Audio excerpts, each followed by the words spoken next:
वारीचा घेतला पावलांनी आम्हा वाळवंटी तुझी सावली गळा भेट घेण्या भीमेची निघाली तुझ्या नाम घोषात इंद्रायणी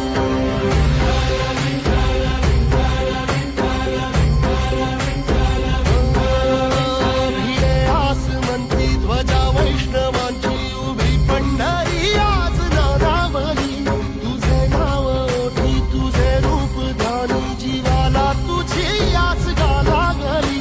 जरी बाप साऱ्या जगाचा परी